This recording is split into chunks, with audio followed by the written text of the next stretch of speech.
Hello everyone, good morning, welcome to back my channel. আজকের ভিডিওটা এখান থেকে শুরু করছি। তো এই ভিডিওটা প্রায় 1 মাস আগেকার, মানে মেসো ভাইয়ের জন্মদিন উপলক্ষেই গিফটটা দিয়েছিল প্রায় 1 মাস আগে। তো আমি আর শেয়ার করিনি, আমি ভেবেছিলাম যে ভাইয়ের জন্মদিনের পরেই তোমাদের সাথে শেয়ার করব, তাই জন্যই আর শেয়ার করিনি।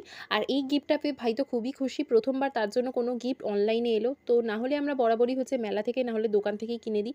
তো সে পেয়ে খুবই খুশি, তো সেটাই বলছিল। তো তারপরে একেবারে দোলের দিনের ভিডিওতে চলে আসছি। তো প্রথম দিন তো আমরা রং খেলিনি, কারণ ভাইয়ের জন্মদিনও ছিল আর বাড়িতে পুজোও ছিল। তো তার পরের দিন আমরা প্রচুর রং খেলেছি আর রংটা নিয়ে জাস্ট বেরিয়েছিলাম। সেই সময় বাড়ির পাশের মন্দির থেকেই প্রসাদটা দিল, তো সেটা খেয়েই রং খেলতে বেরিয়ে পড়লাম। আর বেরিয়েই দেখছো আমার অবস্থাটা পুরো ভূত করে দিয়েছে। তারপর হচ্ছে আমরা সবাই মিলে অনেক রং খেললাম আর লোকের বাড়ি বাড়ি গিয়েও রং মাখালাম। তো তারপর আর কোনো ক্লিপ টিপ নেইনি, কয়েকটা ছবি তুলেই নিয়েছি। তারপর একেবারে হচ্ছে স্নান টান করে এবার লাঞ্চ করে নিলাম। তারপর হঠাৎ দেখি হচ্ছে বাড়ির সামনের বাগানের জালটাতে কাঠঠোকরা পাখি একটা আটকে গেছে, আর ভাই সেটাকে ছাড়িয়েও দিল আর সে পাখিটাও চলে গেছে। আর আজকের ভিডিওটাই